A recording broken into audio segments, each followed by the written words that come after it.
ఈరోజు నామినేషన్ వేసిన వల్లభనేని వంశీ మోహన్ గారు 100% ఒక వైఎస్ఆర్సీపీ కార్యకర్తగా, ఒక జెడ్పీటీసీ సభ్యురాలిగా, అలాగే డాక్టర్ దుద్ద రామచంద్రరావు గారు అమ్మాయిగా, జగనన్న చెల్లెలుగా 100% నేను ఆయనకు సపోర్ట్ చేయడానికి ఈరోజు ఇక్కడికి రావడం జరిగింది. ఈరోజు మీ ద్వారా గన్నవరం ప్రజలకి, మా వైఎస్ఆర్సీపీ కార్యకర్తలకి నేను ఒక విషయం చెప్పాలనుకుంటున్నాను. ఇక్కడ వైఎస్ఆర్సీపీ కార్యకర్తలు గత ఈ పార్టీ పెట్టిన రోజు నుంచి మా నాన్నగారు ఇక్కడ గన్నవరంలో ఈ పార్టీని స్థాపించారు. ఆ రోజు నుంచి కూడా భుజాలు నొప్పి పెడుతున్నా కూడా జెండాని దింపకుండా ప్రతి వైఎస్ఆర్సీపీ కార్యకర్త ఇంకా మోస్తానే ఉన్నారు.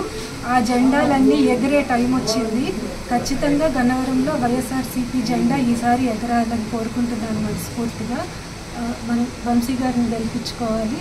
అట్లనే జగనన్న ఈసారి ఖచ్చితంగా మళ్ళీ సీఎం కావాలి. మనందరికీ ఇంకా మంచి పనులు మన మేనిఫెస్టోని ముందర పెట్టుకుని మళ్ళీ వెళ్తాము. లాస్ట్ టైం చేసిన మేనిఫెస్టో మొత్తం కంప్లీట్ చేశారు. ఈసారి మళ్ళీ కొత్త విధి విధానాలతో ముందరకు వెళ్తాము. ఖచ్చితంగా జగనన్న మళ్ళీ సీఎం కావాలని మనస్ఫూర్తిగా కోరుకుంటున్నాను.